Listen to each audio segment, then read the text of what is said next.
Okay, Zach, thank you so much for taking the time to come onto the podcast today. Thank you for having me, Johnny. So just for the listeners who may not have heard of you before, could you just give us a brief intro of who you are and what it is you do now? Sure. I'm a physical therapist. I am located, well, right now I'm in Lexington, Kentucky, but I'm going to be moving to Las Vegas, Nevada to be the lead physical therapist and director of education at Elevate Sports Performance and Healthcare. And I also run the website zaccupples.com, where I produce a lot of content involving basically teaching people in our field, whether it's rehab or performance, how the complex topics within that field, because there's a lot of different seminars out there. There's a lot of different books. There's a lot of different methodologies that focus on trying to help our clients get better, but it can be very tough to sit through that on your own. So I try to condense things and simplify them so we can apply the stuff that's available. And on that side, I also do remote stuff. So I'll work with, all types of people, helping them move better, teaching them how to do some of the stuff that I do with their clients, or helping them on the training side. And I also teach a seminar, Human Matrix, which is a 2-day movement seminar that focuses on a lot of the concepts I talk about on my site, but you get the hands-on coaching with that. And really, all of that was built out of frustration with me trying to learn the stuff that we have available in our profession, because I'm not the smartest guy out there by any means. And in order for me to learn the stuff that I needed to be successful with my patients and clients, I had to just really simplify it. And I thought, well, let's just share this with everyone. And, I've been kind of all over the place throughout my career. I've worked a little bit of time in the NBA, spent some time doing travel physical therapy.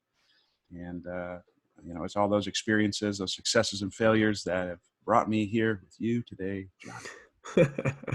Yeah, no, I was reading a bit about your bio earlier today.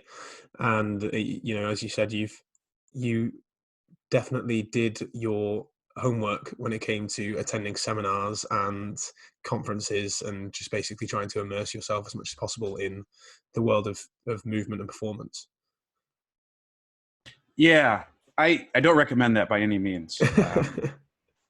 Well, like in the beginning, I was able to, because I was talking with my girlfriend earlier about this.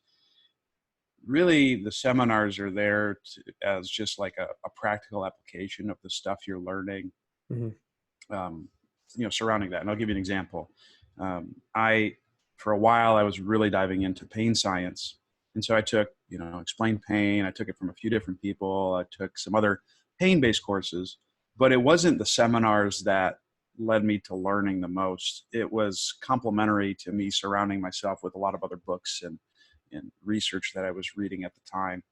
And I think, at certain points in my career, I was probably just checking boxes that, oh, I took this one.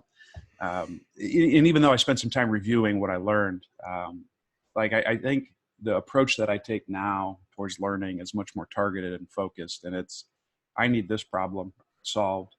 Therefore, now I'm going to take these seminars. I'm going to study topics related to that. And it's less about volume, which was more, I think, just to expose me to a lot of different things, and more about intense, deep learning on a given topics, with the caveat that I can apply that, whatever it is that I'm learning, as soon as possible. Yes, I think, and that's a great one for any coaches who might be listening to this. There is definitely that idea of wanting to do a lot of further education, but all you're doing is consuming content as opposed to taking a deep dive, understanding it, and actually applying it as well. Yeah. Well, you want to be good yesterday, but it takes time to be good at anything. And I've also been practicing for a little while. So I think having the ability to try stuff has been really useful. It's just like if you wanted to play a musical instrument, you're not going to be able to play Stairway to Heaven on the guitar within the first week that you pick it up. You have to practice for years. And the same thing applies to the movement field. Yeah, in every way. And it's like you might be able to play it, but you don't then know how to play any other song unless you've done the foundation training. And I think it's quite similar to that idea of understanding principles over methods, right? That idea of you're actually understanding why that person's using that method in that methodology. So Yeah, spot on. so let's get into that a bit more. I guess when you start working with clients, when you start to assess them, what kind of things do you look for first? And I think Sure. you've unmuted. Yeah. Yeah. The first thing I look for is I listen to why the client is there to see me, Mm-hmm. and what their goals are, and what they want. Why do they come to me? So as I'm listening to that, first thing I'm looking for things that would let me know that I'm not the practitioner for them. So that could be some type of medical red flag. That could be symptoms or performance deficits that I might not have the skill set to be able to help them with. And if that's the case, then it's like, well, let's pause the phone for a second. Let me have you get in touch with this person, and then maybe we can all work together, or you just go work with them. That would be a better fit. I rarely have to. I mean, I'll collaborate with people, but I rarely have to push people away, because I think when people do come to me, they have a specific goal in mind that they know I can help them with. But Mm-hmm. I'm still listening to that. Once I have that information in place, I'm also listening for what it is that they are trying to achieve. It could be like a fitness goal, a movement goal, or getting out of pain with something. And that's an important thing, because I'm always going to, with my education and everything that I do, I'm always going to come back to that as my anchor. Mm-hmm. I'm going to have you do this and this, because I think if it improves these qualities, it's going to help you get back to whatever it is you want to get back to.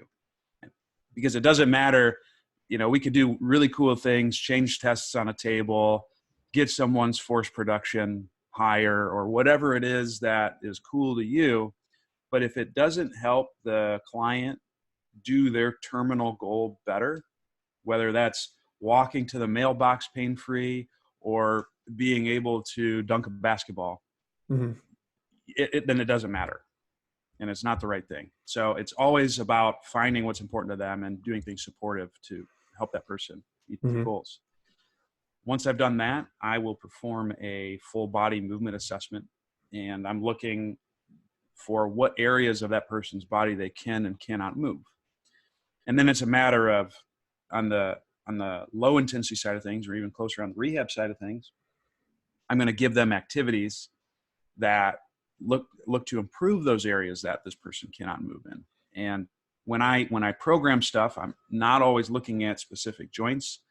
I look at the movement limitations that someone has as this huge picture of just like a common strategy that their entire body uses. Mm-hmm. And there's some things that are predictable in that regard. And I'm trying to give them interventions that will address all of those things at once, or as many of those areas at once. Then if I'm working with them on a training side of things, then it's a matter of taking the findings that I found in my movement consultation and choosing exercises that are going to provide or get them fitness qualities that they need, that also respects what movement options they have available and what areas they need to focus on to improve their movement options. And that's basically it. And then if there's any other thing that I need to do, I can do, I'll do some sleep hygiene education if they have some issues with sleep. Mm-hmm. In terms of nutritional stuff, I have some knowledge base, but I'm not going to be able to get someone in the nitty gritty. But if, they're not eating vegetables, I might work on some behavior changes to get them to do that. Yeah. And then once we hit plateaus, it's about having a conversation with that person and saying, these could be some potential avenues we could go. Mm-hmm. What do you think? And when I say that, it's giving that person autonomy, that they're not set in this one pathway, or there's not anything they can do. They're hopeless.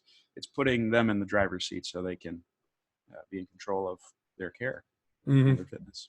Yeah, which is exactly it, and that's great. I think it's good how you talked about viewing the client as a whole, and in terms of movement as well as then in terms of lifestyle, and that is absolutely important, isn't it? Because the amount of time people spend outside of the gym is far longer than the time they spend inside the gym, and a lot of the time it's actually down much more important to their results than they realize. A lot of people think it's purely about the program, whereas actually the other hours are far more important.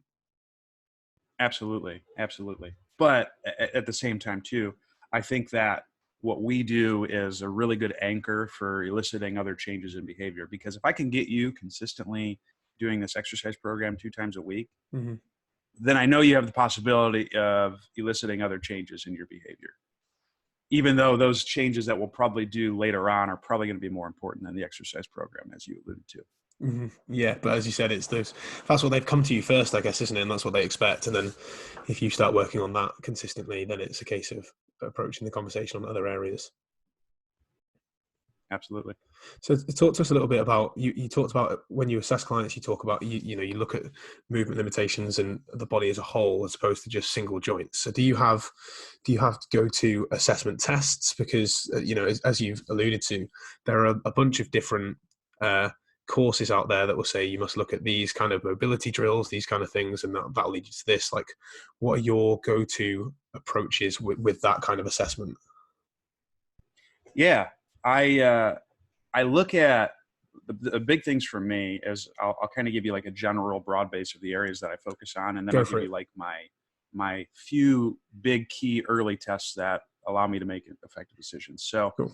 I'm looking at shoulder range of motion in all directions. I'm looking at hip range of motion in all directions, and then if I need to, I will break out into elbows, knees, any other joints. Um, I will look at, and another breakout could be looking at neck range of motion or things within the uh, TMJ and mouth, in case someone has some upper airway issues. Mm-hmm. And then I'll also look at rib cage movement. Now that's very big, and that's a lot of stuff to look at. But I think within that assessment, there are a few key things that inform my decision making right away, more so than others. And the first thing would be the infrasternal angle. And what that is it's the inner part of your rib cage. So if you touch your sternum, which is the hard bone on your chest, and you work your way down to the rubbery part of the sternum, which would be the xiphoid process, you'll notice that the rib cage starts to make a V outward. I'm trying to see what the shape is of that V and if it moves the way it should, which should be on inhalation, outward and upward, and on exhalation, downward and inward. It's called the bucket handle motion. If someone can't do that, that has potentially profound implications on their ability to move both up in their trunk region and in their abdominal and pelvic region.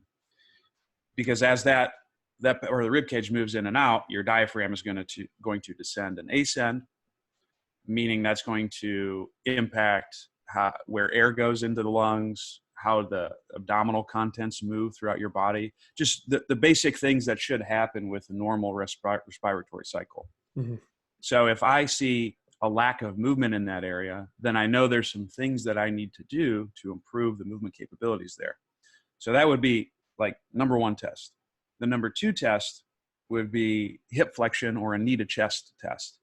When you are able to bring someone's knee to their chest and compress it down, you can assess how well they have the ability to tilt their pelvis posteriorly or counternutate the sacrum, as I would say, on the leg that goes knee to the chest. Now, the cool thing is if you can bring the leg completely to the chest, which is well beyond the physiological norms at the hip, which is why the pelvis comes along for the ride. If the down leg can stay flat, that's another way of testing if someone has hip extension or not, which tests the exact opposite motion at the pelvis. So if the hip can stay flat or extend, the pelvis has the ability to tip forward, which I would call nutation of the sacrum. And if you have both of those movements available, so you have the ability to create bucket handle action at the rib cage, and you can perform all the tilting that the pelvis ought to be able to do, that's going to take care of a good portion of most of the movement limitations, one.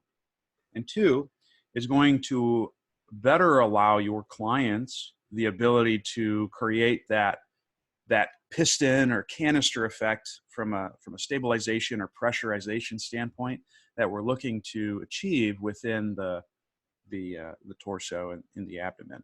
because that's going to be important for generating force production. And that's going to also be important for allowing someone to move in multiple directions. And then once I have those things cleared up, it's a matter of picking apart the rest of the test, making sure that those motions are available, and then continuing to load the person. Perfect. Yeah, as you said, those are kind of the big two that will then influence other things that you look for, and ultimately that where you start with designing programs for them.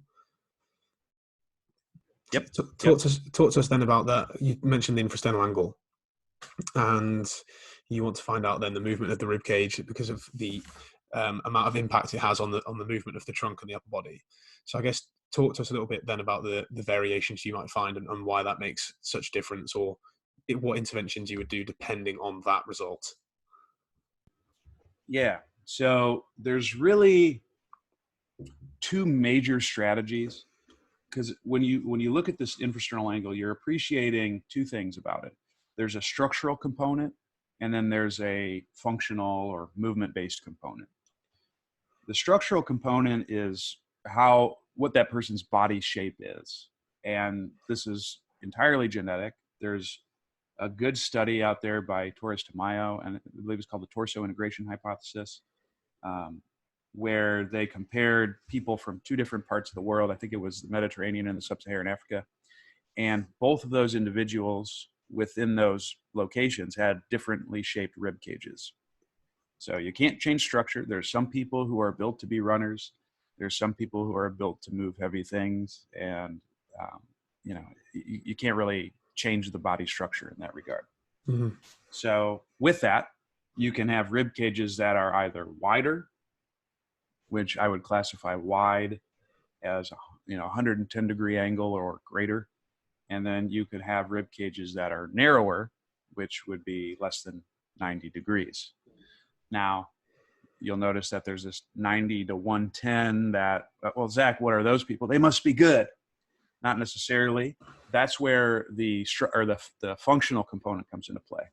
So if I have someone who's wide, so the 110 and above, chances are they're going to be able to move the rib cage outward and upward because it's already there, but they're going to have a hard time making the rib cage smaller, which you would see during exhalation.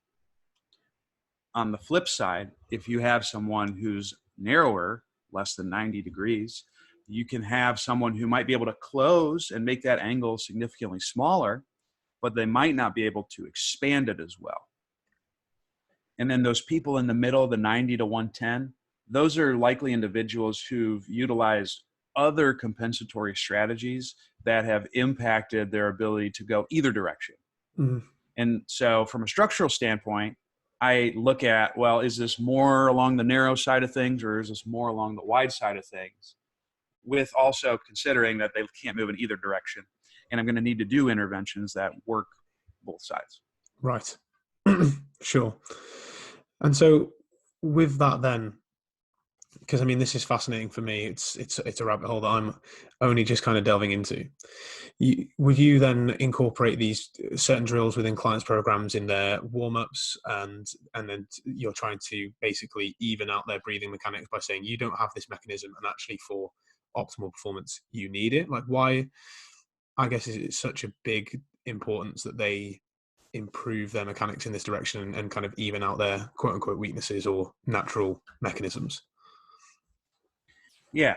So it's important, in my opinion, because there's some good research out there showing if someone does not have adequate movement variability. So what I mean by that is when you're performing a task, let's say it's a squat, you do 10 squats with 10 front squats, same weight, and they all look pretty similarly.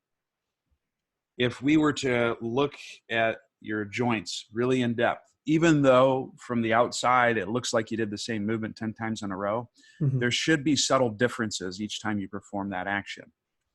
That's useful because it doesn't overload specific areas, or is less likely to overload specific areas. One. Two, it allows you to become more efficient with the movement because you're still exploring a little bit, and your brain's kind of thinking, maybe there is just a slightly better way if I veer off to the side. And that's an important thing that we need. And there's research showing if you have an appropriate amount of coordinative variability, which is what that is, you are less likely to get hurt. You're more likely to be a higher performer. If you are too rigid in your movements, or you have too much variability, an excessive amount, you're likely not going to be performing at a high level. And both of those extremes have an increased risk for injury. Mm-hmm. Now, I can't measure that unless I get a lot of money. So if anyone who's listening to this podcast would like to donate a few mil to your boy, I would totally be all for that. So what I have to do is I have to get proxy measures to see if that person even has options available to move. So my thought process is, if someone can't move their shoulder, say, in all the directions that the shoulder should move, which we have established norms on that, Mm-hmm. then they have fewer options. And then when they go to do a task with their shoulder, they're going to be less likely to distribute that workload through various parts of the body, and they're going to have less exploratory capabilities within a given movement. Mm-hmm. Now, that same principle applies to the rib cage, but it's just that area of the rib cage has profound effects on a large part of your body. Mm-hmm. If you lack movement in that region, it's going to impact how well you can put air into the upper part of the rib cage, which there's a lot of muscles that attach to the rib cage in your upper back. Mm-hmm. And so if there's a lack of movement at the more proximal attachment of these muscles, that's going to potentially influence length tension relationships, which could influence your ability to move your arms and your Mm-hmm. neck. Mm-hmm. And we could say the same thing going down low. If I can't move my rib cage, that's going to impact what's going to happen with the abdominal region. It's going to impact what's going to happen with the pelvic region. And guess what? Your femurs and the muscles that attach to your femur have a lot of attachments up into the pelvis. Like all your extremities have attachments within the abdominal region. And so it's important to establish the ability to move in that area, because if you can't, it's likely going to impact movement through the rest of the body, which could negatively impact a lot of things. Mm-hmm. And with the people who I'm working with, most of the people are either going to be post rehab, or they're going to be just getting into things, or there are a lot of coaches and clinicians who've trained a certain way. Maybe they've power lifted or done bodybuilding, and they've done a lot of different more high intense things, and they're kind of beat up and they want to feel better and move better. I want to try to achieve a movement baseline, a foundation of movement, i.e. having all of the motion available within your body and being able to demonstrate that ability to move under load. Mm-hmm. So then you can, if you want to do something that's more intense or maybe less focused on having those options, you can do it. Mm-hmm. So be a generalist before you're a specialist. Yeah. Be able to move everywhere before you go into powerlifting. And chances are, if you go into powerlifting with that foundation in place, you're probably going to have a more long career than, say, someone who just goes right for that. Sure. Yeah, because when you think about certain sports or certain lifting, what would you even call them? I guess lifting sports. So you've got weightlifting, powerlifting, you've got the sport of fitness kind of up and coming and that kind of thing. But they're very singular plane focused, right? So they're specializing with the way that they move, because their movements are actually very narrow. Even something like CrossFit, which it says is varied, is actually very narrow in terms of movement plane. So you're kind of saying, well, actually, before you specialize in these things, we actually need to make sure that you have the ability and function to move in a lot of different areas, and then you can specialize, and you'll probably then not get injured and have a longer career. Yes. And well, consider this too, even with those hyper-focused, hyper-narrow framed, like singular style movements, mm-hmm. There's a study done, I think it was last year. I believe Mike Voigt was on the study. It was a really cool study where they took 10 weightlifters and they measured them doing, I believe it was the squat. And I'll send you the link for this. And even those elite level squatters, with the squat that they were doing, showed differences with each squat. So even if you're doing a movement that doesn't allow much movement, because I don't want to have a lot of this accessory movement when I'm doing a heavy back squat, you still need to have some movement options available. Mm-hmm. if you want to be great. Yes, you need that baseline movement variability, as you spoke about before. And it's interesting how you said it, that kind of can stem from the rib cage and breathing being such a foundational piece of that. And so, because you'll get so many different people talking about ranges of motion of joints and then focusing singularly on that joint and like mobility exercises for that. But I guess, well, you're not saying this, but I guess it's a case of, well, actually, if you dig deeper into the foundations of your breathing, it's like, does your body even have the ability to move in that area in the first place? Yeah.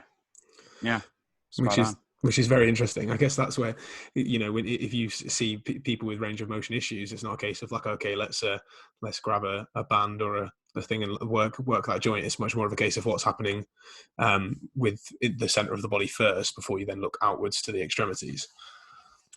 Yes. Well, and even that, it's like there really is there's minimal difference between the center of the body and the extremities because they're interconnected. It's your body. What is your body doing as a mechanism to be able to do what it is you want to do, and is that working for you or not? Mm-hmm.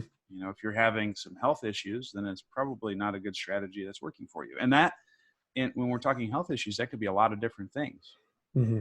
That could be depression. There's some research out there showing that, it's correlation, so take that for what it's worth, but people with depression have more depressed shoulders. So is there a movement component that could potentially help that person? Mm-hmm.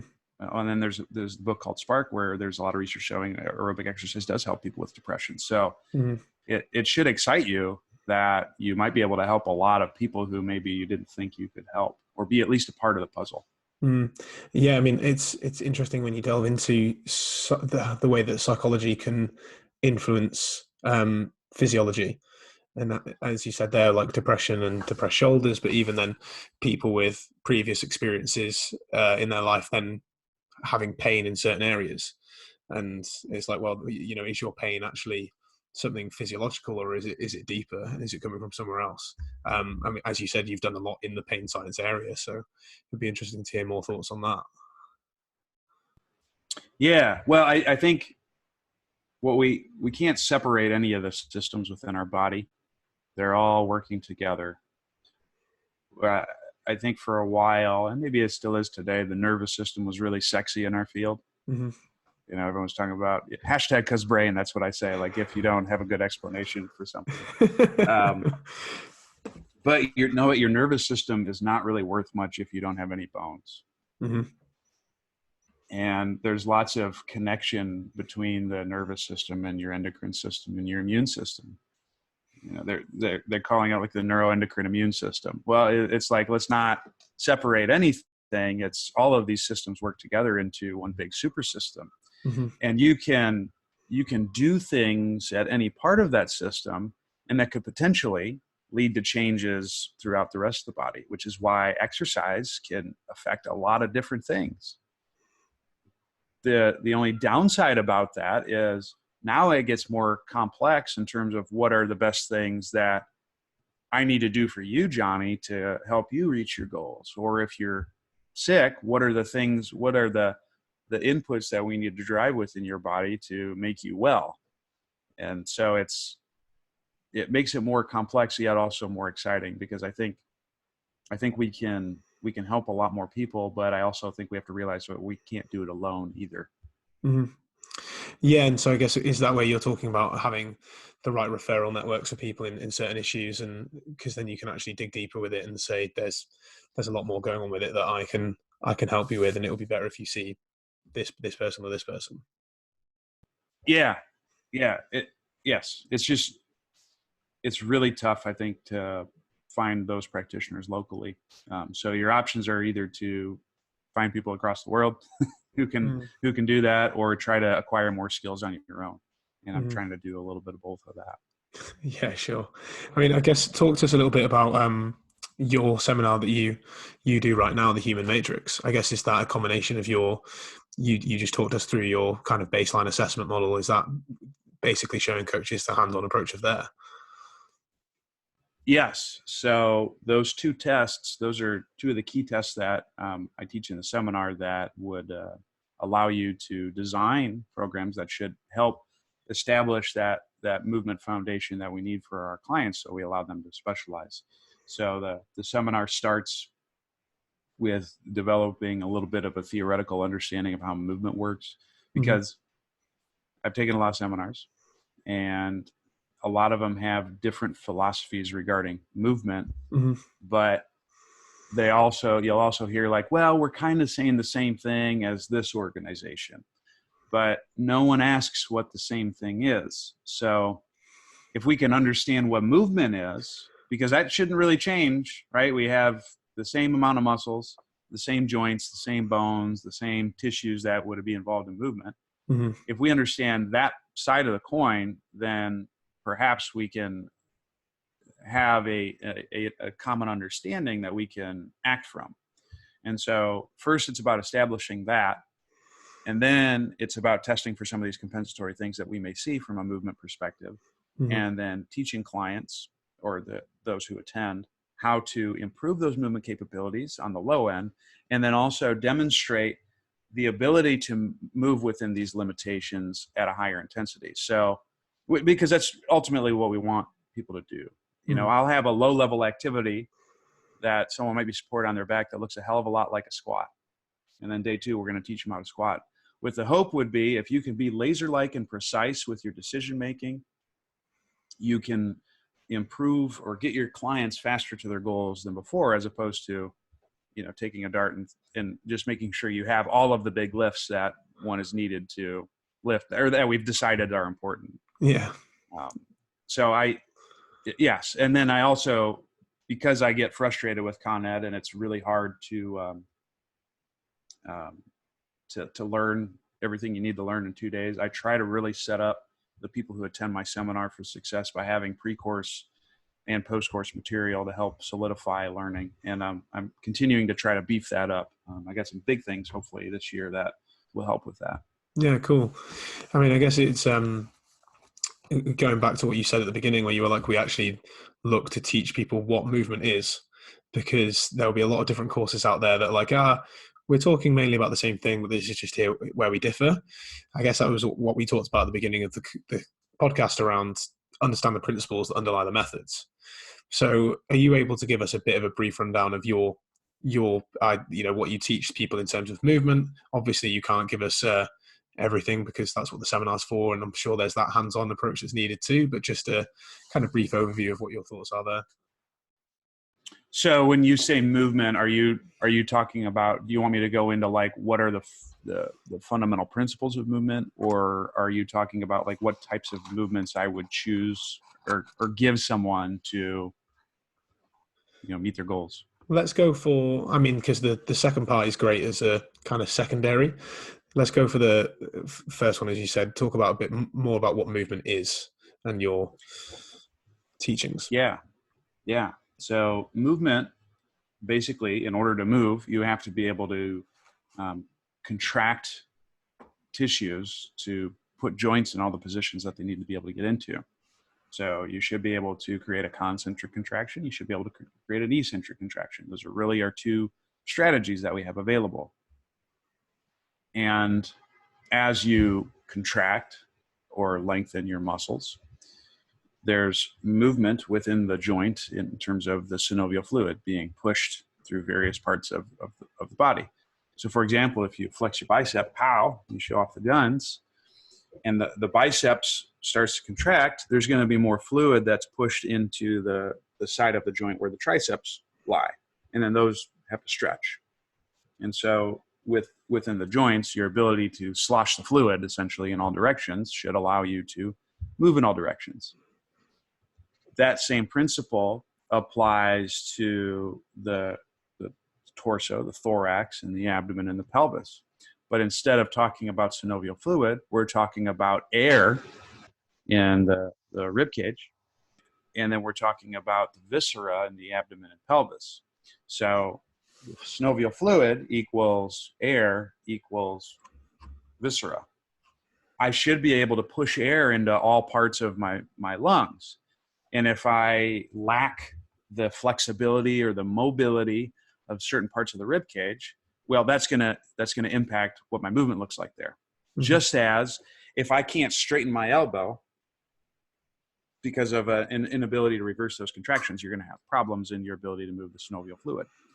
Same thing applies with the viscera. Let's say you want to go and touch your toes. Well, if you have all of your mass on the front side of your body and you can't push it backwards, Mm-hmm. i.e. someone who's overweight and maybe they have a lot of visceral fat, they might not be able to touch their toes because they have an inability to push the viscera posteriorly or push that fluid backwards. Mm-hmm. And so what we focus on is teaching people the ability to move those different fluids, synovial, air, viscera, into all directions. Mm-hmm. So you have that movement baseline established. And then being able to keep it there when stressors are put under your way, which would be loaded activities. Sure. No, great. It's so funny that when you said about people not being able to touch their toes, because there'll be so many people that just be like, "Oh, it's hamstrings. Like we just need to stretch the hamstrings," and you're like, "Oh no, it can dig deeper than that," and that's an interesting take. Yeah. Yes. That's great, and I think as you've established there and talked in great length about this idea of flexibility in the rib cage and the idea of having full 360-degree breathing mechanics, and that actually then having much more of an outward effect than we would care to realize. And so really people should start there, understand where they are, and then look to, I guess this would be the second part of the question then, in terms of the movements that you use to help people through these things. So they're go-tos that you would use for wide infrasternal angles, narrow infrasternal angles, like how to, once people have done this assessment and they're like, okay, cool, like how do I now change my program to, push better or squat with a better range of motion? Yeah. So there's specific moves that I like, but if you understand the principle that I just talked about, you can use whatever you want. And I just want to be clear about that. There's nothing sexy about any given exercise. It's going to be what you can coach best to allow you to get the outcome.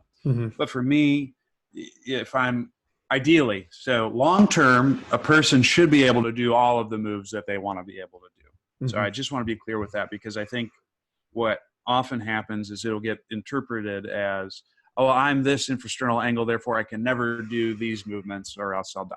That's not what I'm advocating for whatsoever. But we may have to unbalance your program in the beginning to allow you to establish these movement options.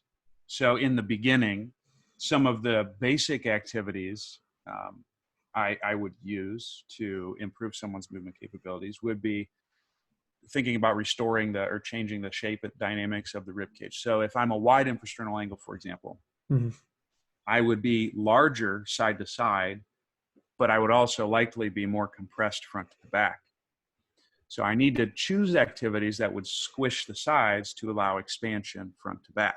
So that could be activities in side lying. There's an article that was done by Takashima where they looked at just the side lying position alone, changing the rib cage dimensions, as I had mentioned. So you'd have smaller side to side dimensions, bigger front to back dimensions. So that could be side planks, side lying breathing, things of that nature. A lot of squatting, depending on the angle that you reach, could also be effective for that. If I'm on the narrow side of things, the supine position, or a narrow person, would be squished side to side, long front to back. So you just reverse the relationship. Sure. That supine position allows for that relationship reversal. So I'll teach activities in supine that focus on breathing mechanics, achieving a posterior tilt, things of those nature to improve the movement capabilities. And then it's just a matter of progressing that person based on whatever it is that we need. So if we go back to the knee to chest test, let's say I do some of those baseline maneuvers and there's still a loss of movement. If someone can't bring their knee to their chest all the way, I'm going to do things that would involve more posterior tilting or things that would involve progressive hip flexion, because those two things go together. If I've restored that, but there's still a loss of hip extension, then I'm going to be doing things that would drive more hip extension while keeping that that stacked position, which would be the thorax atop the pelvis. So having a tuck and a full exhalation. Mm-hmm. So that could be things like half kneeling, that could be RDL variations, could be a lot of different things. Mm-hmm. So the key principles would be making sure that person can achieve a stacked position, which would be placing or tucking the hips, achieving a complete exhalation. So the diaphragms, the thoracic and pelvic diaphragm, are stacked atop one another, so we can elicit that canister effect. Mm-hmm. That's going to allow for multi-directional expansion within the body. Mm-hmm. And then it's a matter of progressing more flexion-based activities where that person is able to maximally tilt their pelvis posteriorly. Mm-hmm. And then it would be a matter of progressing more extension-based activities while maintaining a stack. So can that person anteriorly tilt their pelvis, but not let everything dump forward into a crazy amount of extension? Sure. No, great. I think you broke that down really well, because you spoke about how where those two types of infrasternal angle might struggle, and you said, right, so if you're wide, you're going to be best to load things from the side because they're more flat and they need to compress, and vice versa for infrasternal. And then it was good then that you brought up this idea of alignment, because that was actually going to be my next question, because I knew that you were big about this whole, let's put the thorax, the torso on top of the pelvis and align everything in front.